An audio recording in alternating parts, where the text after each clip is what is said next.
Imagine um mundo onde a ética é opcional, a ganância é uma virtude e o talento para vender vale muito mais que qualquer diploma das melhores universidades do mundo. Um lugar onde homens comuns se tornam milionários com uma simples ligação de telefone, enquanto mais agressivo você for, maior é a sua recompensa. Seja muito bem-vindo a mais um Gênios da Bolsa, um programa semanal que revela a trajetória e as estratégias dos maiores nomes do mercado financeiro. E hoje, Jordan Belfort, mais conhecido como quem? O Lobo de Wall Street, protagonizado pelo DiCaprio, nos cinemas, que foi um filme que mostrou ao mundo que no mercado financeiro e na vida não há espaço para inocentes. Sobrevive quem entende que o jogo de Wall Street é travado com palavras afiadas, promessas irresistíveis e um apetite insaciável por dinheiro. Mas quando a persuasão cruza a fronteira da ética, o que começa como um império inevitavelmente vai se transformar em ruína. E é exatamente essa história que eu vou contar nesse vídeo. Eu sou Matheus Madeiros e você está no canal da UVP Capital.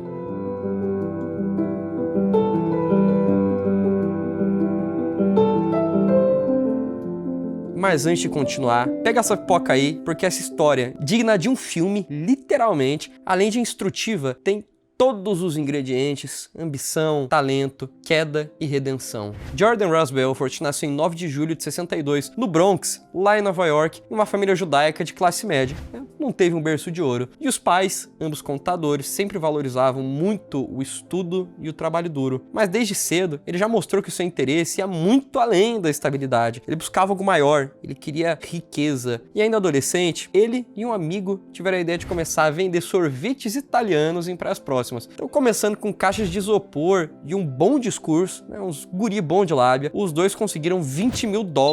Imagina isso, a gente não tá falando $20 mil hoje. Isso aí são $20 mil lá para a década de 70, 80, então você tem que considerar ainda efeitos da inflação. E tudo isso em um único verão, uma soma que era impressionante para os dois garotos. Esse foi o primeiro sinal de um talento natural para vendas, que é algo que ia se tornar sua marca registrada. Inspirado por familiares que estavam na odontologia, o Jordan decidiu seguir por esse caminho. Ele começou com biologia na American University, com uma preparação para entrar na faculdade de odontologia da Universidade de Maryland. Mas logo no primeiro dia de aula, no meio do discurso de boas-vindas, o reitor soltou uma frase que ia mudar tudo. Se você tá aqui para ficar rico, você tá no lugar errado. E aí foi nesse momento que Jordan percebeu que ele tava perdendo tempo, que ele era ambicioso, ele queria riqueza, ele não queria só uma profissão, ele queria de fato uma vida milionária. Ele abandonou o curso e decidiu buscar outro caminho. Então, seguindo pelas vendas, começou com carnes e frutos do mar, de porta em porta, até parecido com o Buffett, que começou vendendo ali Coca-Cola. Com a sua lábia, ele conseguiu transformar um negócio muito modesto em uma operação que conseguia vender 2 toneladas, 2.000 quilos por semana, e tinha já vendedores abaixo dele. Mas esse crescimento rápido demais levou a empresa à falência. E aos 25 anos, Jordan viu o primeiro grande revés da sua carreira. Para muitos, ia ser um ponto final, mas para ele foi um aprendizado, não passou de um ensaio. Em 87, um amigo da família conseguiu para ele um estágio na Rothschild, uma grande corretora de investimentos em Wall Street. E ele ficou maravilhado, ficou fascinado com aquele ambiente. Era muito grito, telefone tocando, milhões mudando de mãos em questão de minutos, pessoal saindo na porrada, também não é pra tanto. Mas esse era um ambiente caótico e ele estava no lugar certo. Mas logo no seu primeiro dia como corretor oficial, veio um desastre, a Black Monday, que foi a maior queda da bolsa desde 29, que derrubou os mercados em mais de 22% e causou demissões em massa. Jordan, inclusive, estava entre esses dispensados. Mas ainda assim, essa experiência abriu seus olhos para o verdadeiro poder das vendas dentro do mercado financeiro. E sem emprego, ele conseguiu um trabalho em uma pequena corretora especializada em penny stocks, que são o quê? Ações de empresas muito pequenas, às vezes falidas ou muito próximas de, negociadas por menos de $5. A título de curiosidade, a gente também tem esse conceito de penny stock aqui no Brasil, mas uma penny stock para fins de classificação de um ativo, isso dentro da própria B3 é abaixo de R$1. E qual que era o público-alvo dessa corretora? Pessoas com pouco conhecimento de mercado, com uma comissão por venda que chegava a 50%. Imagina só, você convence alguém a colocar $2 numa ação e você de comissão ganha $1 em cima disso. E por que tinha uma comissão tão alta? Até para tentar entender o que acontecia. Essas empresas, quando você fala que tem uma cotação muito baixa, $2, quem não tem conhecimento de mercado vai se ancorar em empresas que tem uma ação extremamente valorizada. Pega uma Apple, por exemplo. Uma ação da Apple é $232. Então a pessoa pensa, poxa, mas ações. Se tem ações que valem tanto, esses $2 podem multiplicar muito, mas uma coisa não tem nada a ver com a outra. Porque o preço de uma ação depende do patrimônio da empresa, do valor de mercado dela e em quantas partes você resolveu dividir aquilo. Então, se você tiver uma empresa que tiver R$100 e dividir ela em 2 ações, cada ação vai valer R$50. Enquanto se você tiver uma empresa que vale R$1.000 e você dividir ela em 100 ações, cada ação vai custar R$10. Então, a ação individual é muito mais barata. Só que a empresa como um todo vale muito mais. Mas claro, quem não tem conhecimento de mercado não consegue entender isso. E por isso é tão fácil de você colocar um comissionamento alto em um produto desses e jogar o preço dele lá em cima. Que essa comissão vem de algum lugar. Então, se a ação na bolsa valia 2, eles repassavam tipo 3,50, 4 para o cliente, pagavam uma comissão alta para o vendedor e a corretora daí ficava com o restante. Basicamente, eles espredavam o cliente. E o Jordan percebeu que nesse modelo ele poderia ganhar vendendo papéis baratos para gente leiga muito mais dinheiro do que se ele estivesse vendendo papéis de boas ações, de empresas sólidas para investidores experientes. É mais fácil de enganar o leigo, infelizmente. E aí foi que ele se destacou, vendendo como ninguém. E nasceu a ideia que ia mudar a sua vida. Em 89, com 2 sócios, ele fundou a Stratton Oakmont, que foi uma corretora que nasceu com um objetivo muito claro: vender penny stocks para clientes desinformados e usar um esquema chamado de pump and dump para conseguir pegar dinheiro de investidores mais ricos. É um método muito simples, só que assim, é um nível de perversidade que atualmente é difícil inclusive de se praticar no mercado, já até trazido para vocês, né? Os mercados de ações são muito regulados, mas é muito comum em cripto, então tome cuidado com essas operações. Mas como funciona? Primeiro, eles vão comprar ações de empresas obscuras e baratas, depois vão começar uma narrativa positiva, começar a usar meias-verdades, alguns exageros e até boatos para convencer os clientes a comprar. E com essa demanda inflada artificialmente, isso ia jogar o preço dos ativos lá em cima. É o pump. E daí, quando esse preço atingia o pico, eles mesmos vendiam as suas próprias posições, o dump. Então, eles embolsavam uma fortuna e deixavam os investidores com papéis praticamente sem valor. Porque depois dessa alta sem fundamento, quando eles vendiam em massa, isso derrubava o preço da empresa. E essa genialidade estava o quê? Na engenharia de vendas. Que a Stratton Oakmont não contratava veteranos de mercado, mas só alguns vendedores ambiciosos e sem escrúpulo nenhum, que eram treinados para seguir scripts de persuasão e nunca, em hipótese alguma, falar sobre riscos. E essas ligações eram verdadeiros ataques. Você não desligava o telefone até o cliente concordar em comprar algum ativo. Era um ambiente de muita pressão, metas agressivas e recompensas generosas para quem fechasse negócios. E esse negócio cresceu de forma explosiva. Em pouco tempo, eles tinham mais de 1.000 corretores e supervisionavam bilhões em investimentos. Mas esse crescimento veio acompanhado de uma cultura interna que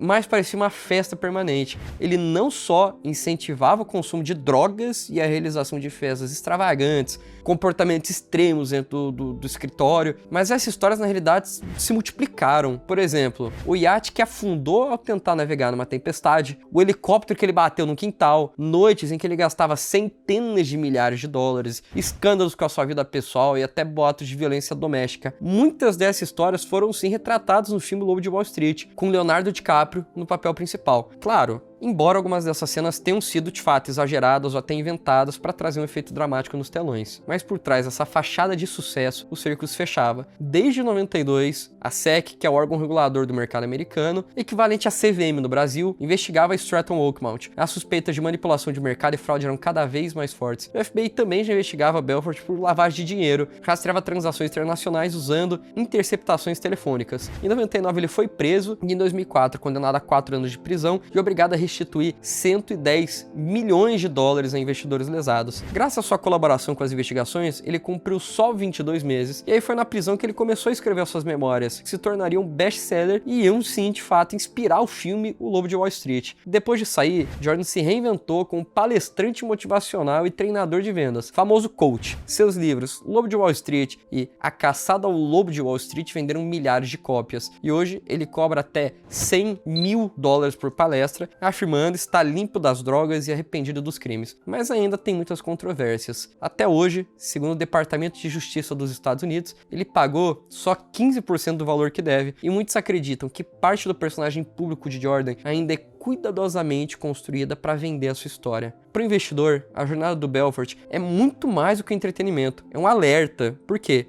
muitos dos sinais de que havia algo errado estavam presentes desde o começo. Pressão para decidir imediatamente, promessas de lucros altos e rápidos, pouca informação pública sobre as empresas, comissões absurdamente altas para os vendedores e o fato de nunca se falar sobre os riscos. Esses elementos são clássicos de qualquer esquema fraudulento e, como em todo golpe, dependem menos de fórmulas financeiras e muito mais de manipular as emoções humanas, principalmente o que? A ganância e o FOMO. É o FOMO que você pode traduzir com Fear of Missing Out, ou o medo de perder uma oportunidade. A lição aqui é muito clara. Antes de investir, pesquise, lê os balanços, entende o setor, veja se a corretora é regulada. Na dúvida, vem aqui para o VP Capital, em parceria com o BTG Pactual, maior banco de investimentos da América Latina, e desconfie de oportunidades exclusivas trazidas por telefone. E nunca invista um dinheiro que você não pode perder, obviamente, porque o mercado financeiro pode sim gerar riqueza, mas ele não perdoa a ingenuidade. Jordan Belfort é a prova de que um vendedor habilidoso pode criar um império, mas também de que esses impérios construídos sobre mentiras acabam. É um castelo de cartas. No fim, o Lobo de Wall Street é uma história de talento nato para vendas, mas ao mesmo tempo de autodestruição. Um exemplo vivo de que habilidades extraordinárias, quando usadas sem ética nenhuma, podem transformar um sonho em um pesadelo. Não apenas para quem as pratica, mas para todos que cruzam o seu caminho. E talvez essa seja a reflexão mais importante. No mercado, assim como na vida, o verdadeiro sucesso não está apenas em quanto dinheiro você ganha, mas sim em como você ganha. E esse foi mais um episódio dos Gigantes da Bolsa. Se você curtiu, já deixa o seu like, me segue no Instagram, se inscreve no canal, ativa o sininho, manda pro teu pai, pra tua mãe, teu irmão, todo mundo que você conhece, pra você e nem ninguém perder as próximas histórias que revelam um lado fascinante e perigoso às vezes do mundo dos investimentos. E aproveita para me dizer nos comentários, na sua opinião, o talento de Belfort teria levado ele tão longe se ele tivesse jogado limpo? Nos vemos no próximo episódio. Até lá, bons investimentos e cuidado com os lobos.